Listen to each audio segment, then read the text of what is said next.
Waalaikumsalam warahmatullahi wabarakatuh. Salam dan bahagia Bapak Ibu guru hebat. Sebelumnya saya ucapkan terima kasih atas kesediaannya dalam kegiatan diseminasi kita hari ini. Hari ini kita akan membahas tentang budaya positif di sekolah kita. Ya, perkenalkan, ya mungkin Bapak Ibu sudah tahu ya dengan saya Hikmatunisa SPD. Adapun untuk kegiatan kita hari ini, aktivitas diseminasi kita yaitu berdurasi 80 menit. 10 menit untuk pembukaan, yaitu kita berdoa, ice breaking, kesepakatan belajar dan penjelasan tujuan kegiatan kita hari ini. Selanjutnya itu adalah kegiatan sosialisasi berdurasi 60 menit, presentasi budaya positif dan kegiatan tanya jawab. Yang terakhir yaitu penutup, refleksi presentasi, berdoa dan foto bersama dan juga testimoni. Oke, baik Bapak Ibu, untuk membuka kegiatan kita kali ini, ulun mintakan kepada Bapak Sulaiman untuk membacakan doa terlebih dahulu. Al-Fatihah. Al-Fatihah. Rabbana atina fid dunya hasanah wa fil akhirati hasanah wa qina adzabannar. Sallallahu alaihi wasallam Muhammad wa alihi wasallam. Alhamdulillahi rabbil alamin. Terima kasih Bapak Sulaiman, semoga acara kita hari ini bisa berjalan dengan lancar. Sebelum itu saya ingin menyapa dulu kepada Ibu Kepala kita, Ibu Arsia SPD, dan teman-teman hebat SMPN Negeri 1 Tabungannya. Baik, mari kita melakukan kegiatan ice breaking dulu ya Bapak Ibu. Ya, ini adalah lagu Dimensi Profil Pelajar Pancasila. Ulun minta berdiri, Bapak Ibu, izin minta berdiri dulu supaya kita semangat. Ya, selamat datang Ibu Wati.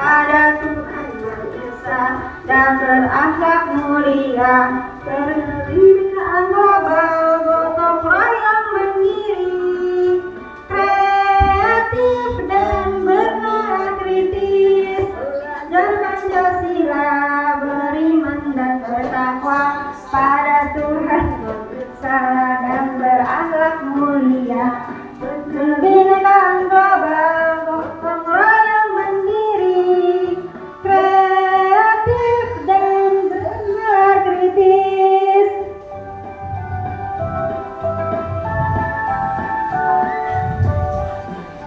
Ya, terima kasih Bapak Ibu, tepuk tangan untuk kita semua. Kali ini kita akan melakukan kegiatan games. Gamesnya itu bos berkata. Jadi setiap bos berkata, maka Bapak Ibu melakukan kegiatan yang diminta oleh bos. Tapi kalau saya berkata, Bapak Ibu tidak boleh melakukannya. Jadi intinya yaitu ketika bos berkata, Bapak Ibu mengerjakan. Kalau tidak ada kata bosnya, maka Bapak Ibu jangan mengerjakan. Bisa dipahami Bapak Ibu? Bisa. Sudah siap? Siap. Pak Parto siap? Siap. Ya, oke. Bos berkata garuk kuping. Oke, ya kita ulang lagi ya Pak. Garuk kuping. Ya, kalau tidak ada kata bosnya, maka jangan mengerjakan. Kalau ini suruhan bos gitu. Ya, bos berkata tepuk tangan. Ya, garuk kuping. Saya berkata hentak kaki. Pak Ipul berkata garuk kaki. Bos berkata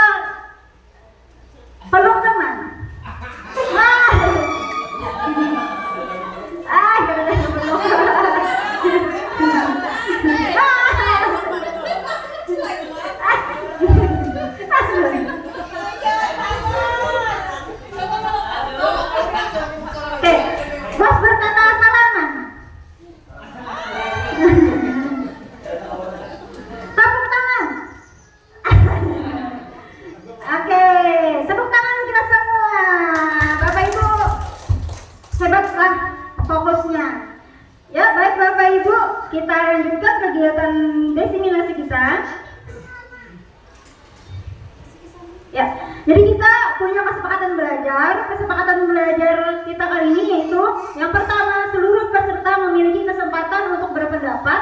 Yang kedua, berpikiran terbuka dan saling menghormati. Yang ketiga, jika ada satu peserta berbicara maka peserta yang lain mendengarkan. Yang keempat, berpendapat setelah dipersilakan. Yang kelima, berpartisipasi penuh. Dan yang keenam, mengikuti sesi kelas dengan perasaan yang gembira. Jadi buati jangan merapat buatilah, tetap bergembira kita selama proses kegiatan kita hari ini. Bapak Ibu, apakah kesepakatan belajar kita kali ini mau ditambahkan? Apakah cukup? Oh cukup. Ya baik Bapak Ibu, kita sepakat ya dengan kegiatan kita kali ini, kesepakatan belajar kita kali ini. Udah lanjut. Baik Bapak Ibu, untuk tujuan pembelajaran kita kali ini diharapkan guru memahami pentingnya mengetahui kebutuhan belajar dan lingkungan yang memfasilitasi seluruh individu di sekolah agar dapat meningkatkan kompetensi secara aman dan nyaman. Guru mampu menggerakkan komunitas sekolah untuk bersama-sama mengembangkan dan mewujudkan visi sekolah yang berpihak pada murid dan berlandaskan nilai-nilai kebajikan universal. Yang ketiga, melakukan evaluasi dan refleksi tentang praktik disiplin dalam pendidikan Indonesia secara umum untuk mendapatkan pemahaman baru mengenai konsep disiplin positif untuk menciptakan murid dengan profil pelajar Pancasila.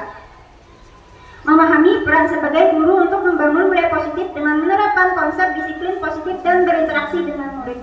Jadi tujuan akhir dari kegiatan kita kali ini adalah menciptakan profil pelajar Pancasila. Tapi sebelum kita menciptakan profil pelajar Pancasila, kita perlu untuk menerapkan budaya positif di kehidupan ekosistem sekolah kita. Baik Bapak Ibu, berikut adalah pertanyaan pemantik. Menurut Bapak Ibu, pendidikan itu seperti apa? Bagaimana? Bapak Ibu, bagaimana menurut kalian pendidikan itu seperti apa? Boleh angkat tangannya? Oh ya, Bu Maulida. Terima kasih Bu Maulida.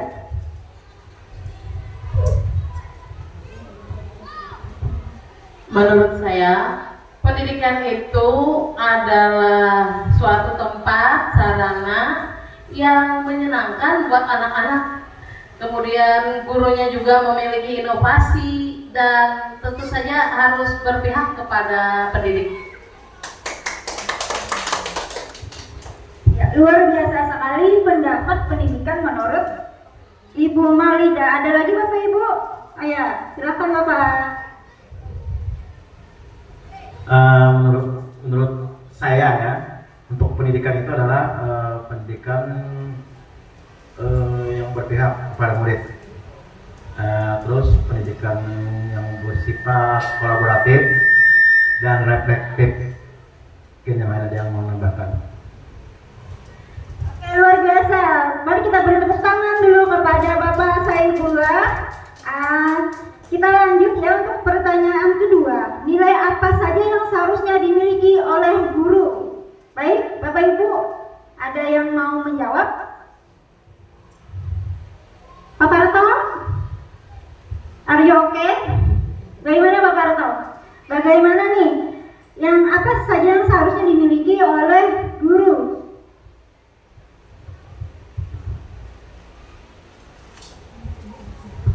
Oke, terima kasih. Nilai apa saja yang harus dimiliki oleh guru? Ya, terutamanya nilai yang dimiliki oleh guru itu harus mencerminkan nilai-nilai positif agar para peserta didik dapat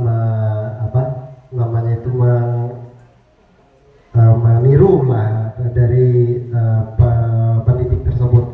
Kemudian untuk nilai positif yang lain tidak hanya dari segi sikap, kemudian perilaku, dan juga itu untuk kebiasaan sehari-hari, bergotong royong maupun kerjasama. Di situ harus diterapkan yang namanya nilai-nilai positif yang dimiliki oleh guru maupun peserta didik, yang pada intinya itu berpusat pada peserta didik juga. Terima kasih. Ya, mantap sekali, menyala. Oke, baik Bapak Ibu, kita lanjut ke pertanyaan ketiga. Imajinasiku tentang murid di masa depan. Buatlah satu gambar mengenai murid yang Bapak Ibu idamkan 5-10 tahun mendatang. Jadi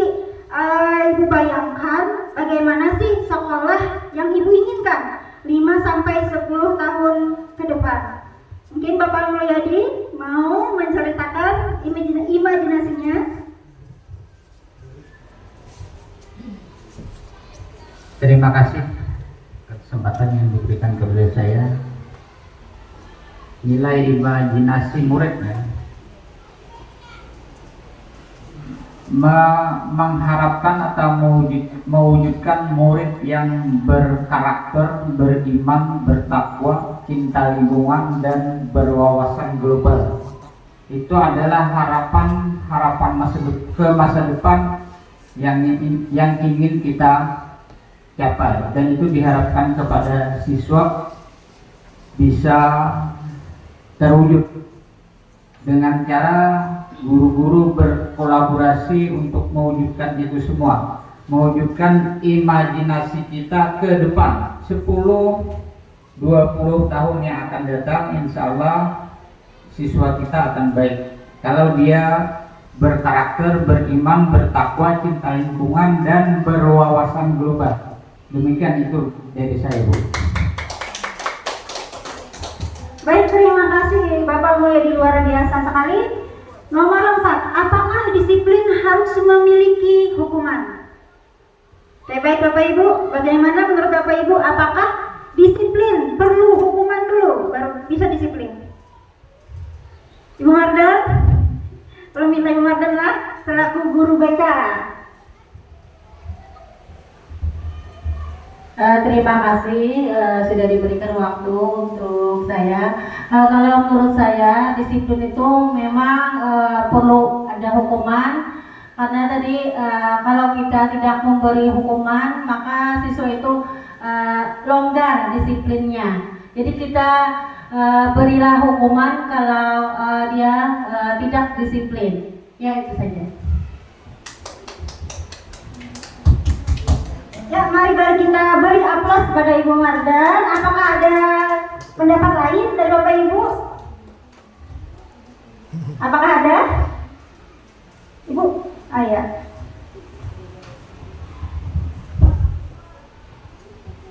Ya, terima kasih atas kesempatan yang diberikan. Memang untuk menegakkan disiplin itu perlu ada hukuman. Tetapi hukumannya itu sifatnya adalah mendidik. Jadi supaya anak ini tahu mana yang harus dilakukannya, mana yang tidak harus dilakukannya. Jadi hukuman itu boleh-boleh saja kita lakukan, tetapi sifatnya adalah mendidik. Jadi jangan sampai hukuman yang kita berikan itu anak menjadi jerah atau malas turun ke sekolah. Jadi hendaknya hukuman yang kita berikan itu justru membuat anak itu rajin turun sekolah. Misalnya dia melakukan kesalahan sudah beberapa kali, kita berikan sanksi, dan itu juga dia masih aja tidak disiplin.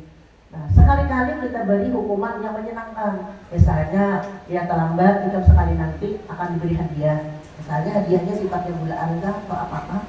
Nah, mungkin itu dia menjadi senang dan tidak akan lagi tidak melaksanakan disiplin itu. Ya, mungkin itu yang bisa saya sampaikan. Dan mungkin kita sebagai guru ini, jadi kita disiplin itu perlu di kelas misalnya. Bila jam kada keluar kelas dalam pelajaran pun diberi hadiah misalnya. Apakah bentuknya? Mungkin salah satu daya tarik supaya anak bisa melaksanakan disiplin. Ya, terima kasih. Assalamualaikum warahmatullahi wabarakatuh. Ya, terima kasih kepada Ibu Kepala Sekolah, Ibu Arsia SPD. Kita lanjut.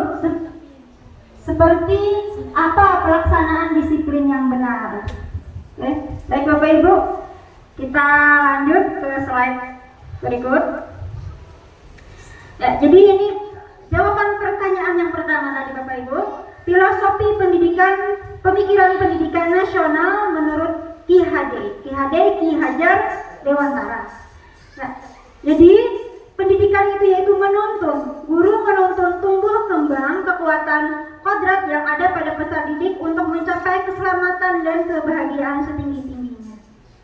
Pendidik ibarat petani, jadi kita ini adalah petani. Anak-anak seperti biji tumbuh-tumbuhan yang ditanam dan dirawat oleh petani, seperti halnya siswa yang dituntun dan dibimbing oleh guru dengan baik, maka akan mengembangkan bakatnya secara optimal. Jadi kalau yang kita tanam ini adalah bibit padi, maka tumbuhnya akan padi. Ada mau pun anak jadikannya pohon mangga. Kalau bibitnya ini sudah pohon mangga, kalau kita rawat ini dia akan menjadi pohon mangga. Kalau pian merawat dengan cara pian merawat padi, buah-buahnya, kalau mau ganal karena tumbuh-tumbuhannya. Itulah filosofinya bahwa kita pendidik ini adalah seorang petani, yang mana murid-murid kita ini adalah bibit-bibit yang akan kita kembangkan. Nah, kita tinggal mengembangkan. Jadi pesan ini bukan seperti kertas yang bisa kita coret-coret sesuai dengan kehendak kita, tapi dia adalah bibit yang mana dia sudah memiliki potensinya sendiri masing-masing. Budi pekerti. Bermain adalah tuntutan jiwa anak menuju ke arah kemajuan hidup jasmani maupun rohani, sehingga permainan yang mendidik sangat diperlukan dalam pembelajaran. Jadi kada anak-anak aja kita kira lah, kita gini ketujuh mainan lah. Nah, jadi anak-anak kan bisa kita tuntun harus duduk di atas di kursinya, beranai, tegang nih jadinya mulai. Tegangnya malah ngeblanknya kada tahu ini apa yang harus dilakukannya pada kreatif. Kalau anak-anak ini dalam keadaan lingkungan yang kurang kondusif, itu yang tegang, seperti dihukum. Jadi anak-anak ini perlu bergerak, dia bermain supaya motoriknya juga jalan. Itu Bapak Ibu. Lanjut filosofinya, berpihak pada anak. Dalam pembelajaran guru seharusnya dapat memberikan keleluasaan pada siswa dengan cara yang sesuai dengan karakteristik siswa masing-masing. Guru dan siswa harus mampu berkolaborasi bersama untuk menggali dan mengembangkan segala potensi yang dimiliki oleh siswa. Nah, jadi apa yang ada pada siswa, kita harus ketahui dulu potensinya apa. Jadi anak-anak yang suka bermain bola di lapangan, kita bisa kita paksakan harus duduk di dalam kelas. Nah, ini tuh artinya dia suka berkegiatan di luar kelas. Nah, jadi kita yang menyesuaikan dengan kebutuhan anak tersebut. Baik Bapak Ibu, nah yang ini adalah nilai-nilai guru yang tadi ya.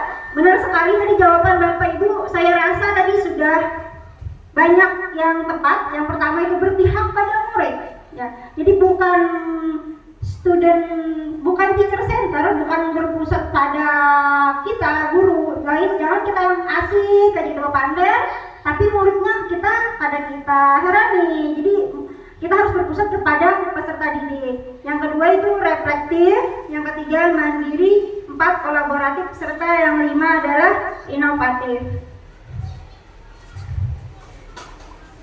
Berikut visi murid masa depan. Dalam mewujudkan suatu perubahan diperlukan visi dan langkah-langkah yang tepat untuk mencapainya. Visi dapat terwujud bila adanya kerjasama semua warga sekolah. Untuk mewujudkannya dibutuhkan langkah nyata dengan menggunakan metode apresiatif inquiry dengan tahapan bagja. Mungkin kemarin pas ada kegiatan visi misi Pak Mulyadilah, kita sudah menggunakan metode apresiatif inquiry dan tahapan bagja. Yang ini yang mana kita berfokus kepada hal-hal positif yang ada di sekolah kita. Jadi jangan kita fokus dengan yang kekurangan kita. Misalnya kita kekurangan sarana prasarana, jangan kita fokus ke situ, tapi apa sih yang kita miliki di sekolah ini? Nah, jadi kita fokusnya ke situ. Adapun tahapan bagja sebagai berikut: 1. Buat pertanyaan, 2. Ambil pelajaran, 3. Gali mimpi, 4. Jabarkan rencana, 5. Atur eksekusi. Ini tadi yang kemarin kita bahas tentang visi misi. Baik, Bapak Ibu, kita memasuki kegiatan diseminasi pemahaman budaya positif.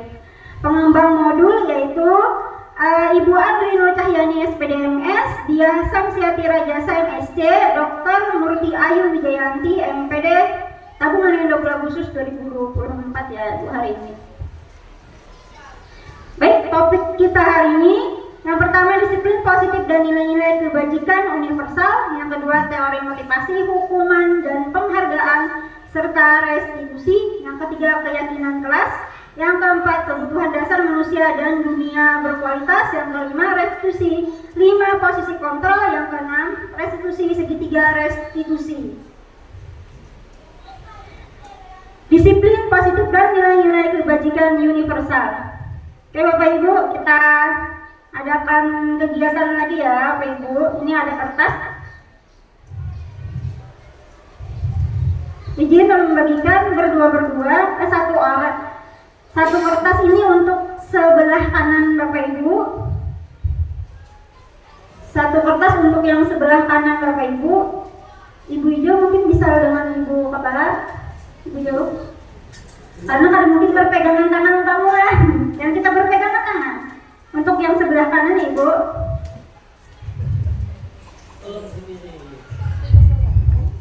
Untuk yang sebelah kanan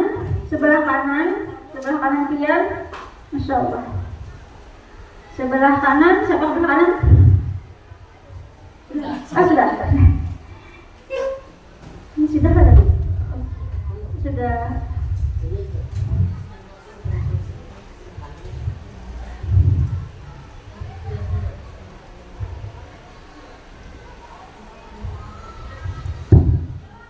Baik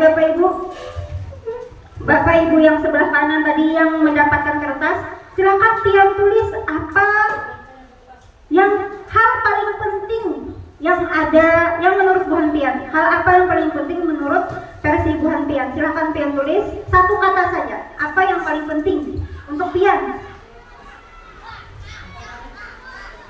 Ibu ulang. Pian tuliskan di secari kertas tadi hal yang menurut pian paling penting bagi pian, bagi hidup pian. Prinsip yang pian pegang, apa yang paling penting? Satu kata aja. Kadang hanya di sekolahan, apa saja, Bapak Ibu? Boleh apa saja? Kadang mesti di sekolahan. Iya.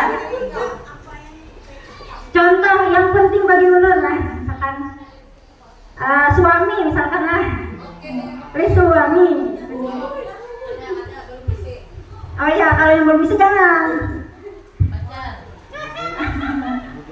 Orang tua bisa juga. Misalkan yang paling penting itulah kejujuran. Misalkan, boleh Ibu, apa saja Ibu? Prinsip Ibu bisa, prinsip yang Ibu pegang kejujuran. Atau misalkan disiplin, silakan saja. Satu kata saja Ibu. Udah? Oke, yang pegang jangan sampai teman membuka tapi teman bisa merayu, menghardik, mengancam, apa saja boleh. Asal jangan pakai senjata tajam lah Bapak Ibu, kalau boleh senjata tajam. Disobok nggak boleh. Terserah caranya apa? Karena aku kan menyuruh penjaga itu di Brahma. Satu, dua, tiga. Silakan direbut. Oke, rebut. Boleh hitung sampai 10 ya Bapak Ibu. 1, 2, 3, rebut. 4, 5, 6, 7, Bisa. 8, 9, 10. Stop Bapak Ibu. Apakah ada yang bisa membuka? Oh, ada Bu. Ada.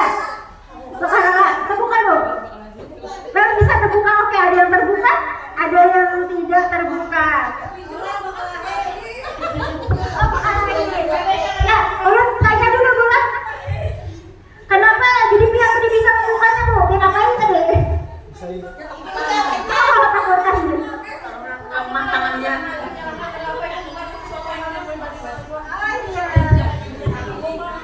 Oh iya. Ini bakalah lah. Ya, Ibu Jalia bakalah dengan Ibu kepala sekolah. Ya, untuk Ibu yang mempertahankan gimana nih Ibu? Ini sudah jadi prinsip tidak boleh diambil. Kupertahankan sampai titik darah penghabisan. Oke, mantap. Bolehlah menjenguk nih. Apa yang pian ikuti tadi? Yang pian prinsip pian tadi? Ya, jujur, kejujuran, tepuk tangan dulu yang udah mantap. Iya. Oh ya, kalau tadi diambil. Habis kepala. Ya, baik Ibu Eri, apa yang pian pegang? Oh ya, caranya merayu tadi lah.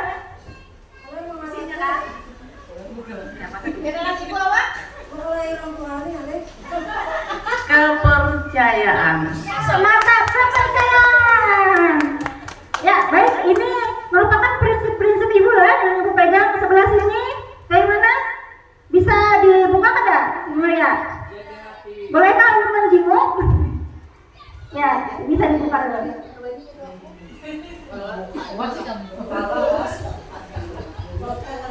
Amun ulun prinsipnya lebih ke kebahagiaan kedua orang tua. Sudah cukup. Ya, dalam sekali mendalam bujur. Itu sekali. Ada lagi? Sama kah? Sama. Oke. Lain. Ya. Boleh kita sepil dulu. Apa isinya tadi?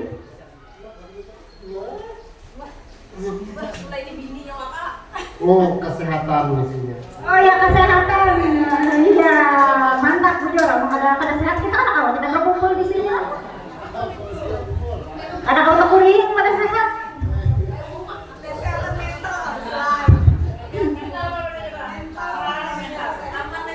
Oke, Bapak Ibu guru hebat, perubahan paradigma teori kontrol, ilusi guru mengontrol murid, ilusi bahwa kritikan dan membuat orang merasa bersalah dapat menguatkan karakter, ilusi bahwa semua penguatan positif efektif dan bermanfaat, ilusi bahwa orang dewasa memiliki hak untuk memaksa. Jadi apa tadi Bapak Ibu kaitannya dengan yang Ibu lakukan tadi? Itu ilusi kontrol Bapak Ibu. Bapak Ibu mengontrol nih. Bapak Ibu kadang-kadang prinsipnya dihancurkan oleh orang lain gitu. Jadi pian tetap dengan prinsip keteguhan hati pian gitu.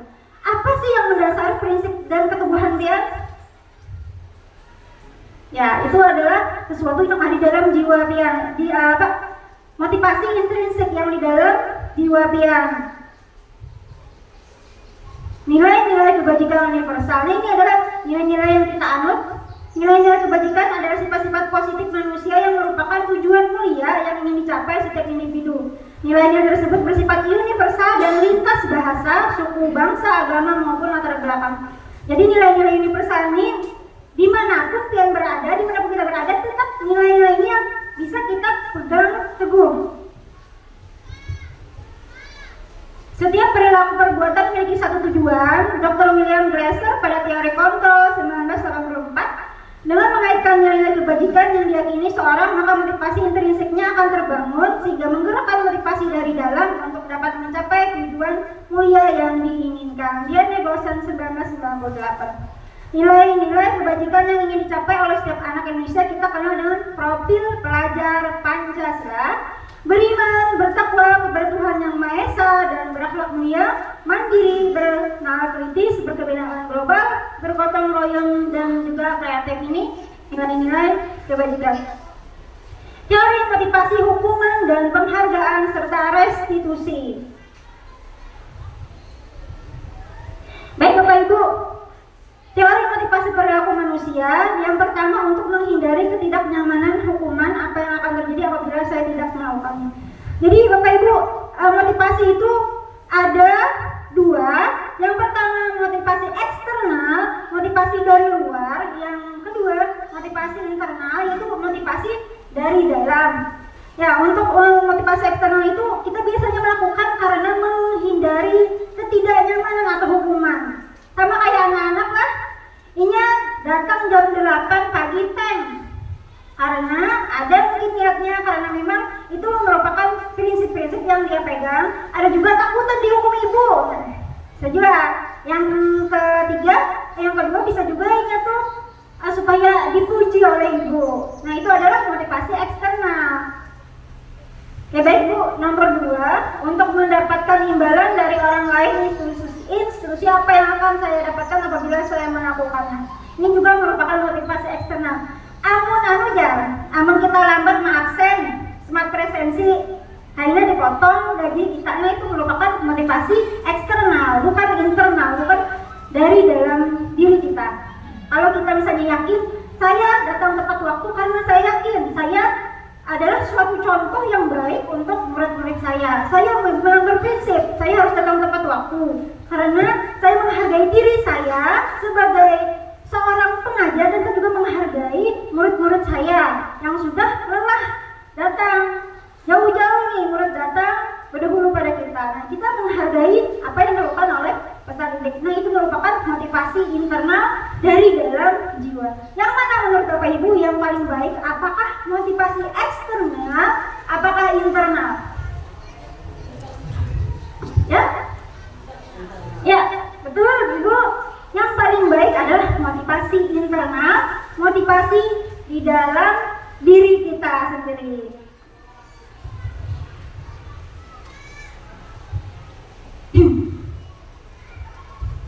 Ini merupakan perbedaan hukuman dan konsekuensi. Tak ke bawah bulat misalnya nih, minta maaf dulu. Apa sih bedanya hukuman dan konsekuensi? Mungkin Bapak Ibu bisa disimak dulu lah. Apa perbedaan hukuman dan konsekuensi? Apakah ada beda antara hukuman dan konsekuensi? Membuat anak sakit fisik maupun hati untuk jangka waktu lama. Konsekuensi membuat anak merasa tidak nyaman dalam jangka waktu pendek. Anak membenci kedisiplinan. Konsekuensi anak menghargai disiplin. Ketiga, paksaan, stimulus tanggapan, mendorong anak menyakiti diri sendiri, mendorong anak agar mudah menyesuaikan diri, konsep diri yang buruk, konsep diri yang baik. Anak belajar untuk menyembunyikan kesalahan, anak belajar untuk mematuhi peraturan. Marah, merasa bersalah, dipermalukan, merasa tak dihargai. Kehilangan hak, dibuat tak nyaman, diasingkan untuk semara time out, disadur, dari restitution, dia negosiasi, the five position of control, yayasan pendidikan umur.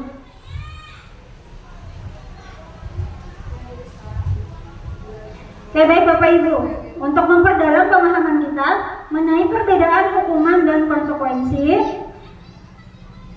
ulun bertanya ya Bapak Ibu. Yang pertama, tindakan guru biasanya bisa kita lakukan, mungkin biasa kita lakukan ya dulu. Mencatat 100 kali di dalam buku kalimat saya tidak akan terlambat lagi karena terlambat ke sekolah. Menurut Bapak Ibu, apakah ini hukuman ataukah konsekuensi? Pak Ibu? Ya, menurut Bapak Ibu hukuman, kita simpan dulu jawaban Pak Ibu lah. Yang kedua, lari mengelilingi lapangan basket 2 kali karena terlambat hari di sekolah. Bagaimana? Apa hukuman, apa konsekuensi? Hukuman. Baik, kita simpan lagi jawabannya.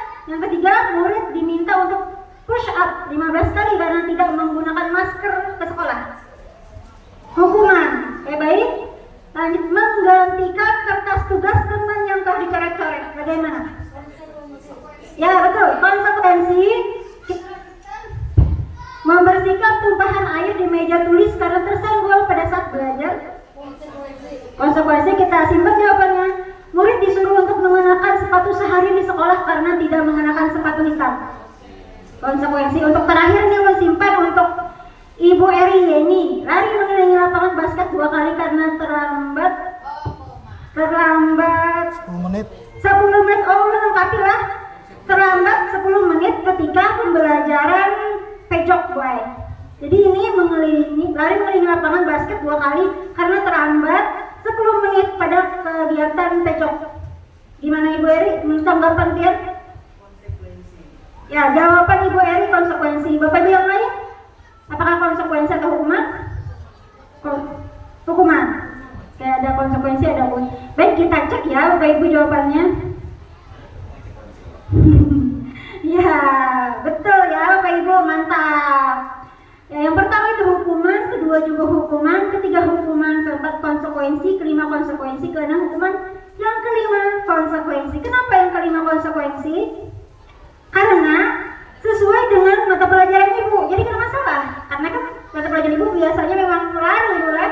Jadi dikasih ini merupakan konsekuensi, bukan merupakan hukuman gitu. What? Yang mana Pak? Yang keenam, murid disuruh mengenakan sepatu sehari di sekolah ya Pak, kalau tidak mengenakan sepatu hitam. Kenapa hukuman? Karena ini Pak mengolah murid supan kalau ini seharian bukan bersepatu, di jalan yang lain bersepatu, ini kan bersepatu seharian, nah itu merupakan hukuman ya, bukan konsekuensi. Konsekuensi itu sesuai dengan apa yang dilakukannya. Misalkan dia menumpahkan banyu ke atas kamar, maka wajib mengganti kertasnya, itu konsekuensi. Kalau tidak sebanding, maka itu merupakan hukuman. Apalagi mengolah nyentuh supan, anak-anak supan. Dihukum penghargaan. Alficon, Punish by Rewards 1993, wawancara SD Annual Conference Maret 1995 mengemukakan baik penghargaan maupun hukuman adalah cara-cara mengontrol perilaku seorang yang menghancurkan potensi untuk pembelajaran yang sesungguhnya. Menurut Korn, secara ideal tindakan belajar itu sendiri adalah penghargaan sesungguhnya.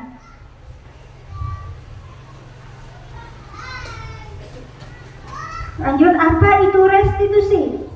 Restitusi adalah proses menciptakan kondisi bagi murid untuk memperbaiki kesalahan mereka sehingga mereka bisa kembali pada kelompok mereka dengan karakter yang lebih kuat. Restitusi juga merupakan proses kolaboratif yang mengajarkan murid untuk mencari solusi untuk masalah mereka dan membantu murid berpikir tentang orang seperti apa yang mereka ingin menjadi, tujuan mulia, dan bagaimana mereka harus memperlakukan orang lain. Jadi beda ya Bapak Ibu antara hukuman dengan restitusi ini. Beda di perlakuan kita. Kalau hukuman itu satu arah, anak tersakiti karena satu arah. Kalau restitusi dua arah. Kita menanyakan kepada anak apa yang mereka butuhkan, mengapa mereka melakukan hal tersebut. Apakah nilai-nilai tersebut sudah sesuai dengan nilai-nilai yang mereka anut, prinsip-prinsip yang mereka anut. Ya. Jadi untuk yang paling bagus itu adalah restitusi. 9 ciri-ciri restitusi. Ya Bapak Ibu, kalau yang mau minum silahkan minum, sebelah sana ada air. Yang pertama, bukan untuk menebus kesalahan, namun untuk belajar dari kesalahan. Nah, jadi kalau misalkan tadi konsekuensi itu menebus kesalahan. Nah Bapak Ibu, kalau restitusi tidak menebus kesalahan, tapi dia belajar memperbaiki kesalahan yang telah dia lakukan. Yang kedua, memperbaiki hubungan. Yang ketiga, tawaran, bukan paksaan. Jadi kita tawarkan. Yang nomor 4, restitusi menuntut untuk melihat ke dalam diri. 5, restitusi mencari kebutuhan dasar yang mendasari tindakan. Nah, karena restitusi diri adalah cara yang paling baik. Yang ketujuh, restitusi fokus pada karakter bukan tindakan. 8, restitusi fokus pada solusi. Yang ke-9, restitusi mengembalikan murid yang berbuat salah pada kelompoknya. Oke, baik Bapak Ibu, pembelajaran 2.3 keyakinan kelas.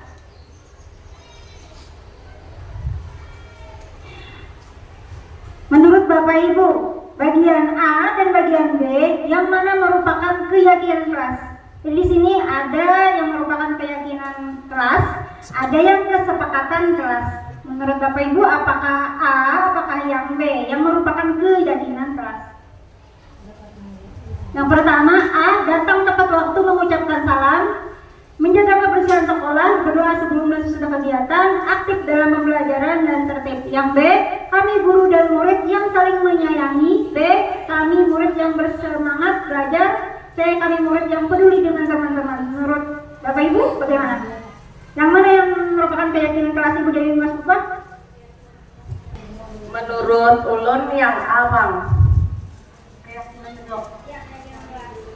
Baik, bagaimana Ibu Maria? Amun ulun yang B. Oke, ada tim A dan tim B. Ya sayang? Ya, yang manakah kira-kira? Kenapa nih alasan Ibu Dewi menjawab yang A?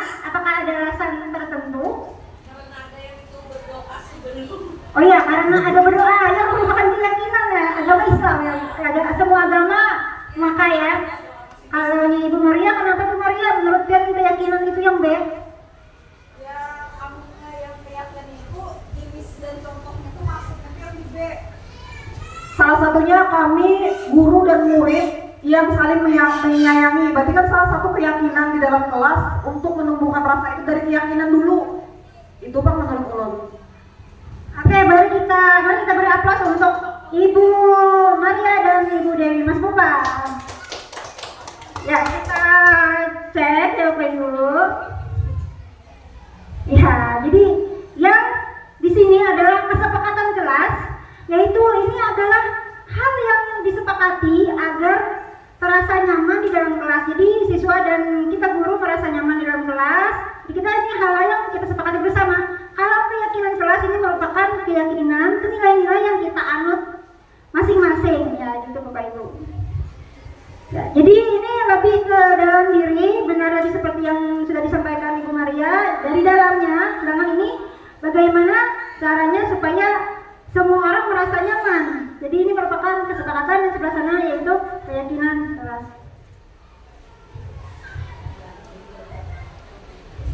Ya.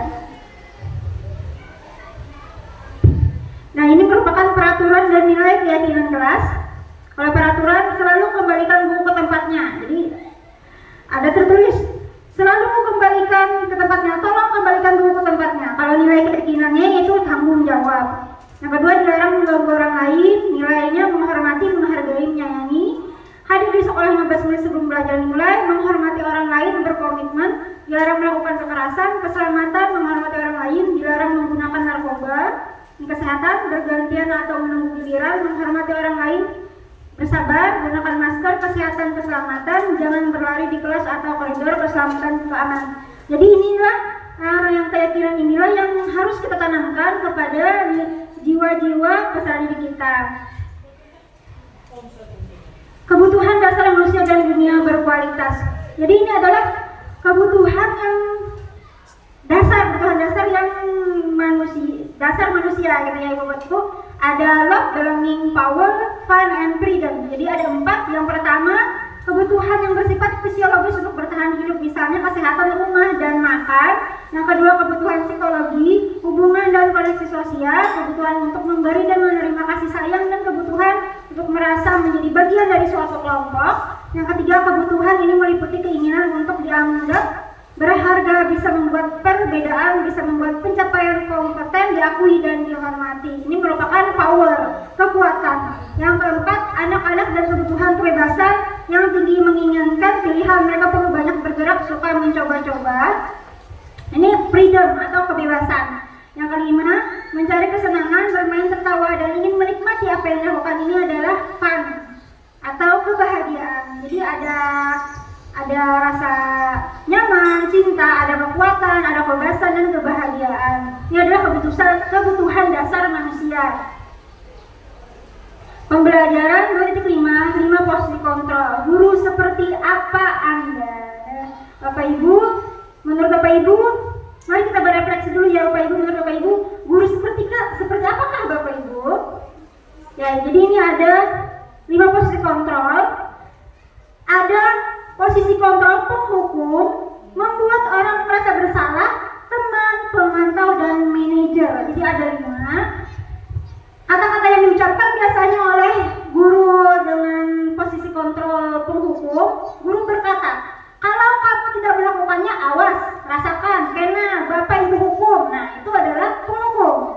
Posisi kontrol membuat orang merasa bersalah, kamu seharusnya sudah tahu Ibu lelah sekali mengatakannya, Ibu stres, pusing Ibu, nah bukan kami. Nah, itu adalah membuat merasa bersalah. Kalau kamu tidak melakukan ini, maka Ibu akan dimarahi kepala sekolah. Nah, itu juga merupakan pembuat merasa bersalah.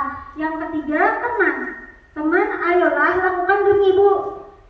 Masa kamu tidak mau? Ingat tidak, Ibu pernah bantu. Ingat nggak bahari Ibu menggini ikan, memakani ikan, makani pian.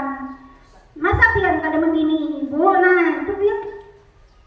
Itulah yang keempat, pemantau. Apa peraturannya? Nah, pemantau ini menanyakan, makanya kamu tahu apa peraturannya? Nah, itu pemantau. Yang kelima, apa yang kita yakini, apa yang bisa kamu kerjakan untuk memperbaiki masalah ini. Ini posisi manajer. Jadi untuk posisi yang positif ada 3. Yang pertama posisi teman, yang kedua pemantau, yang ketiga manajer. Tapi di antara ketiga-tiganya ini yang paling baik adalah manajer.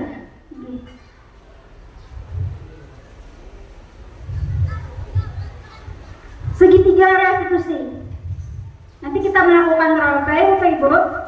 Jadi dari segitiga restitusi ini, yang pertama itu menstabilkan identitas. Ketika kita berbicara dengan murid kita, pertama kita adalah menstabil identitas. Kita bilang kepada anak, setiap orang pernah melakukan kesalahan, Ibu juga pernah melakukan kesalahan. Itu adalah menstabilkan identitas. Kalau Bapak Ibu mengucapkan seperti itu, mungkin anak itu merasa nyaman, lalu dia akan bercerita. Jadi kalau kita tanya kenapa galaknya tuh kalau mau bercerita,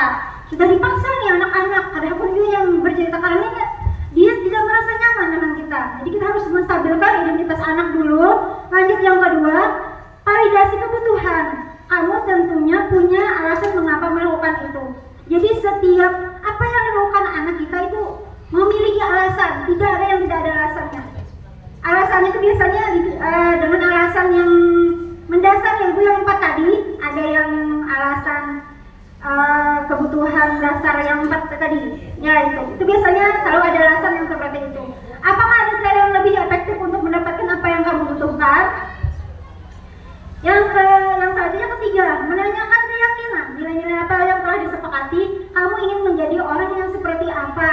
Nah ini kembali ke diri dia sendiri, menanyakan keyakinannya. Kita lihat dulu ya Pak Ibu, mudahan langsung connect. Oh iya, connect. Ini contoh restitusi yang dilakukan oleh seorang guru. Guru hebat. Pada video kali ini Bisa kita terapkan di kelas. disiplin positif yang diterapkan di lingkungan sekolah yang dikenal dengan nama restitusi.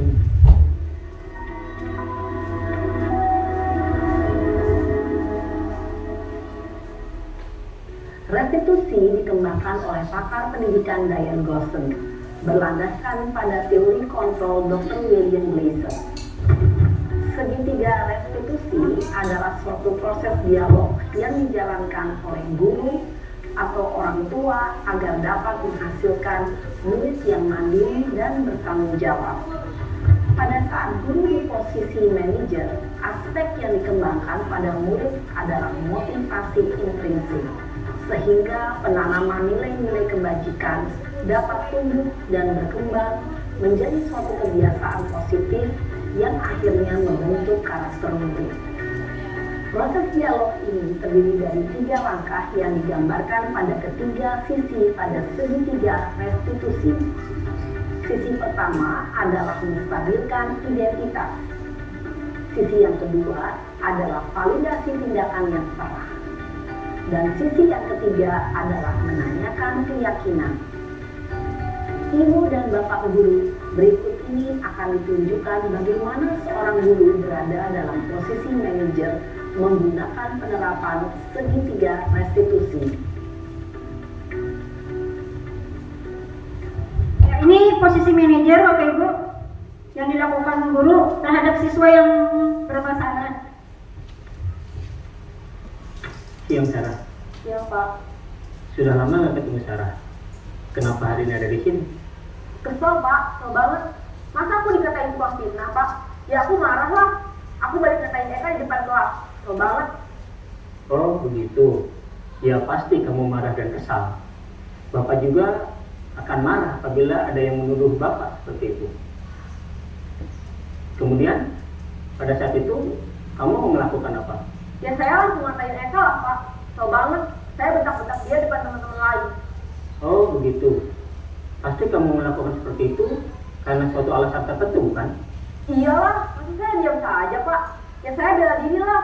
Masa saya dituduh tukang fitnah? Ya wajarlah. Mempertahankan harga diri itu sesuatu yang penting buat kamu. Untung kamu tidak bertindak lebih gegabah lagi. Hanya membentak-bentak. Iya Pak. Untung saya masih bersabar dan hanya membentak saja.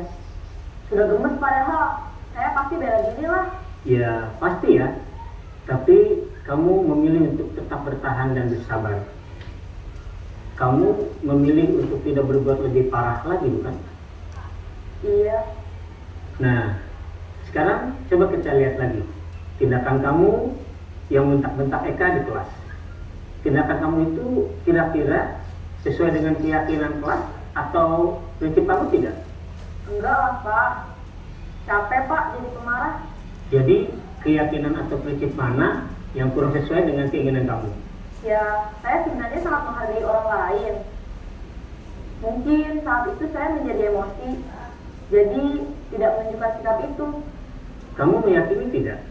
Menghargai orang lain itu penting buat kamu. Yakinlah Pak. Iya, setuju. Kita harus saling menghargai.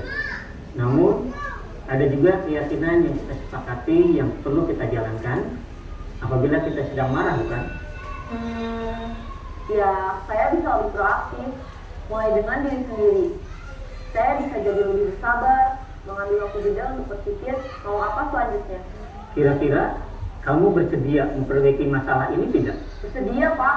kalau kamu memperbaiki masalah ini, kamu akan menjadi orang seperti apa? Saya akan menjadi orang yang bertanggung jawab kali ya Pak, dan senantiasa proaktif. Iya, menurut kamu bagaimana rasanya menjadi orang seperti itu? Ya nyaman lah, bangga bisa bersahabat dan menahan diri. Baiklah kalau begitu. Yuk kita pikirkan bagaimana memperbaiki masalah ini.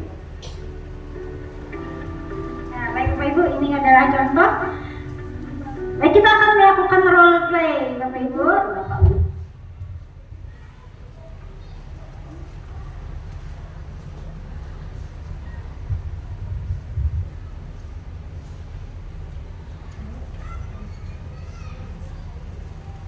Ulun minta satu orang ya, Ibu, kita akan melakukan role play tentang segitiga restitusi, bagaimana cara kita mengatasi anak dengan cara yang tidak menghukum ya Ibu.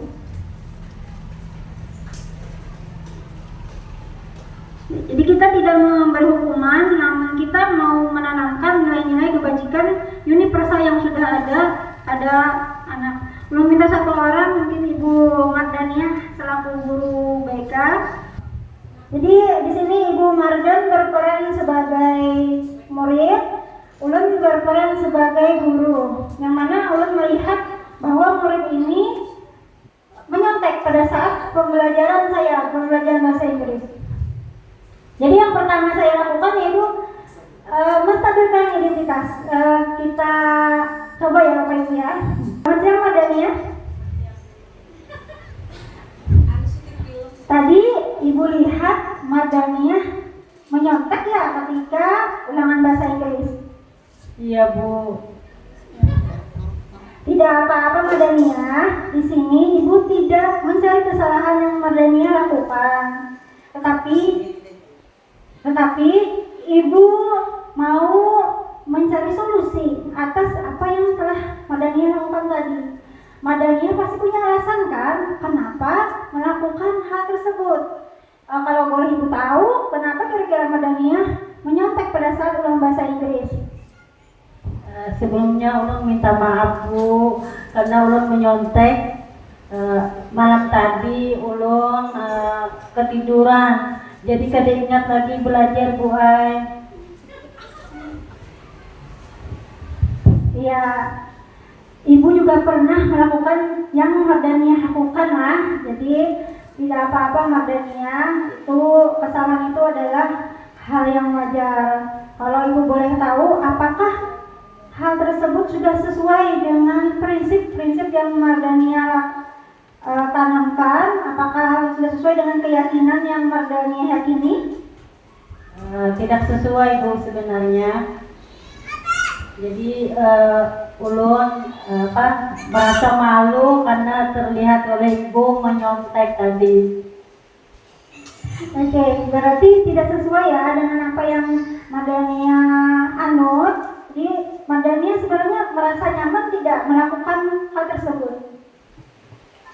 Tidak merasa nyaman Bu, asal canggung dilihat, bahkan sampai ketahuan oleh Ibu Guru. Sangat malu sekali Ibu. Iya, lalu apa kira-kira yang akan Mardania perbaiki supaya tidak menyontek lagi? Saya akan belajar Bu. Kemudian lagi Ibu, saya mau minta saran dengan Ibu bagaimana saya tidak menyontek, kemudian lagi belajar lebih baik lagi Bu.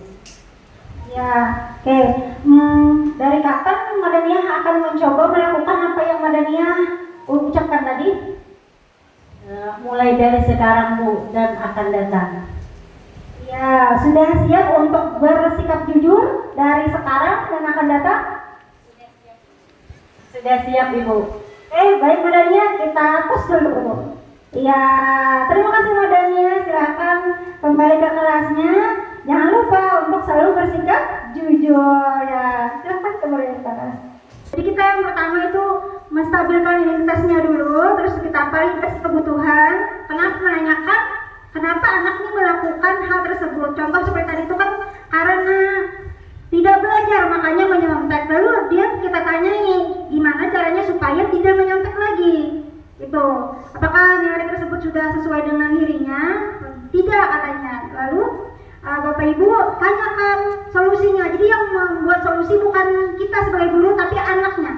Solusi ini lahir dari anak, nilai-nilai yang dia anut tersebut.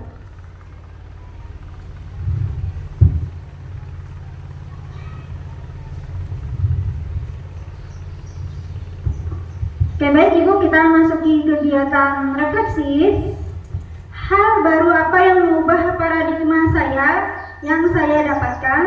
2, perasaan apa yang muncul selama mengikuti sesi ini, khususnya mengenai makna disiplin dan motivasi intrinsik. Yang ketiga, peran Among seperti apakah yang saya telah lakukan selama mengikuti modul ini. Yang keempat, saya akan menjadi Among yang seperti mengikuti modul ini.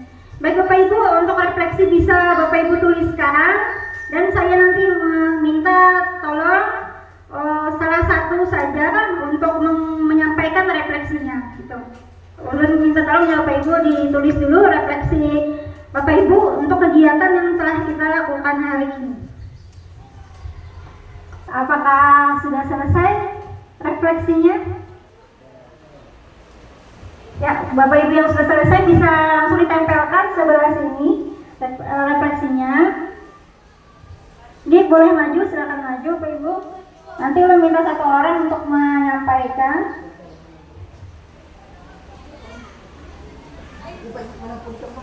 Jadi bisa ke depan masing-masing Pak, masing-masing barang-barangnya. Ayo Ki, Bapak Ibu kenapa?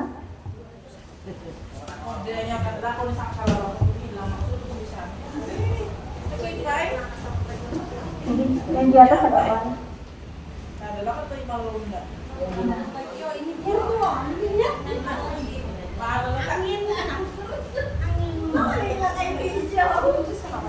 Iya, Pak. Mohon.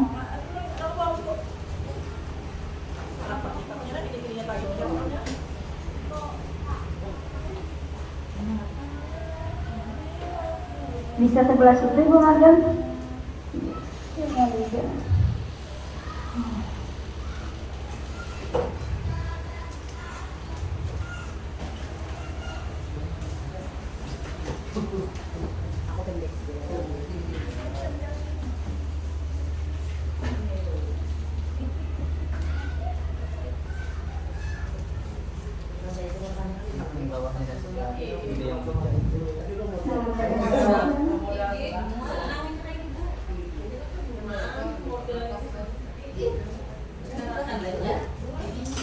Baik Bapak Ibu, ini adalah refleksi dari Bapak Ibu. Selanjutnya, ulun minta satu orang Bapak Ibu untuk ini kita tunggu ya, ada Ibu lihat masih menulis.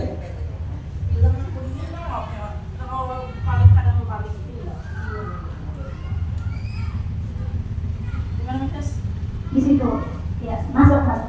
Iya. Ya, terima kasih. Refleksi kita dalam kegiatan hari ini, menurut saya materi ini sangat bermanfaat dan bisa menambah pengetahuan kita, kemudian bisa menjadi bahan kita atau contoh bagi kita dalam melaksanakan kegiatan pembelajaran di kelas. Tadi ada segitiga apa?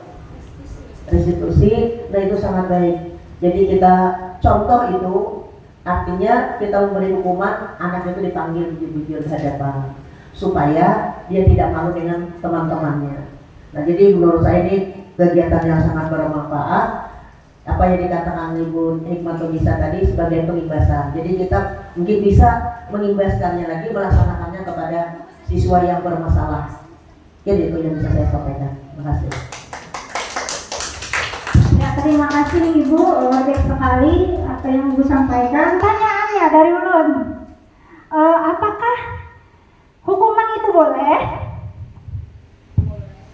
Iya betul, hukuman boleh. Ketika sudah kita lakukan restitusi, anak sudah kita panggil berkali-kali, sudah kita lakukan jembatan hati kepada anak, sudah kita dari hati ke hati. kita bisa mengintervensi lebih keras apabila anak-anaknya sudah melanggar aturan sudah terlalu jauh. Jadi bisa ya Bapak Ibu. Tapi sebelum itu kita tetap harus melakukan pendekatan kepada anak, mengetahui dulu apa kebutuhan anak, dan kita sebagai guru kalau bisa itu kita mengakomodasi kebutuhan peserta didik ini. Jadi kita jangan langsung hukum, tapi kita harus tahu dulu kebutuhannya. Kalau sudah kebutuhan terpenuhi, kita juga telah melakukan jembatan hati, baru bisa kita lakukan hukuman. Selanjutnya itu sesi tanya jawab. Apakah ada pertanyaan Bapak Ibu? Mungkin masih ada penjelasan tadi yang terlewat atau kurang jelas, bisa Bapak Ibu tanyakan. Atau adakah saran untuk kegiatan kita selanjutnya? Penyajiannya apa nama tadi, tulisannya kurang jelas. Nah, itu tulisan harus diperjelas, diperbesar tadi, karena kurang terbaca, terutama bagi saya itu. Nah, tulisannya diperjelas. Nah, itu kemudian kalau suara sudah jelas, itu apa alur penyajian sudah teratur. Nah, itu hanya tulisan aja apa namanya yang kurang jelas. Mungkin itu saran dari saya. Mungkin yang lain ada pertanyaan. Terima kasih Bapak sarannya. Baik Bapak, untuk selanjutnya nanti undanali malah adanya formnya, benar-benar betul sekali. Apakah ada pertanyaan lagi Bapak Sulaiman atau Pak Parto? Cukup? Apakah sudah jelas? Ibu Eriani, apakah ada pertanyaan Ibu? Tidak ada, oke. Jelas ya Bapak Ibu? Baik, kita sudah memasuki akhir sesi. Ulun ucapkan terima kasih kepada Bapak Ibu atas kesediaannya dari awal sampai dengan akhir kegiatan kita. Semoga apa yang kita dapatkan hari ini bermanfaat dan bisa kita terapkan dalam ekosistem pendidikan kita di sekolah agar dapat menjadi budaya yang positif dan anak juga dapat belajar dengan aman dan nyaman. Untuk itu sebelum kita menutup kegiatan kita, mintakan tadi yang membuka adalah Pak Sulaiman. Tidak afdol rasanya kalau yang menutupnya bukan Pak Sulaiman juga. Pak Sulaiman lah membuka dan menutup. Oke, terima kasih Pak Sulaiman. Minta izin ke depan.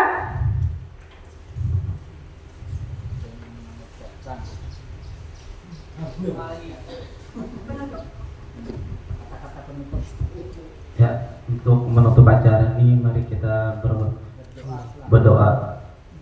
Al-Fatihah kepada Nabi Muhammad Rasulullah SAW. Al-Fatihah. Bapak Ibu, ulun akhiri kegiatan kita kali ini. Sayonara, sampai jumpa lagi kita di kegiatan selanjutnya. Ulun akhiri. Wassalamualaikum warahmatullahi wabarakatuh. Waalaikumsalam. Bismillahirrahmanirrahim. Assalamualaikum warahmatullahi wabarakatuh. Nama saya Arsia, jabatan sebagai PLT Kepala Sekolah SMP Negeri 1 Tabunganen. Mengenai kegiatan diseminasi budaya positif kemarin, menurut saya itu sangat bermanfaat bagi sekolah dan bagi semua dewan guru. Karena kalau kita membangun budaya positif terhadap diri kita sendiri pun itu bermanfaat. Masalahnya menyangkut pada kedisiplinan dan perilaku kita sehari-hari. Nah, apabila itu kita tularkan kepada siswa, maka akan sangat bermanfaat dan siswa pun ikut berdisiplin dalam kegiatan pembelajaran sehari-hari. Kemudian harapan saya terhadap Ibu Hikmatun Nisa dan semua dewan guru, dengan adanya kegiatan itu bisa mencontoh dan bisa menggunakan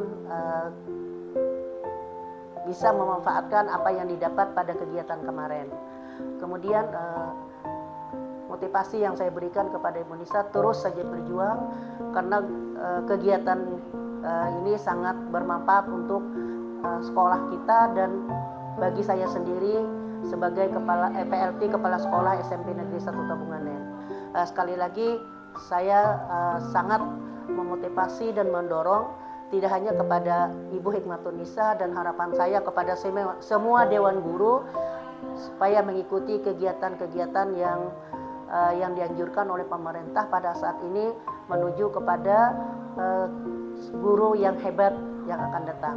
Mungkin itu yang bisa saya sampaikan dan saya akhiri. Assalamualaikum warahmatullahi wabarakatuh.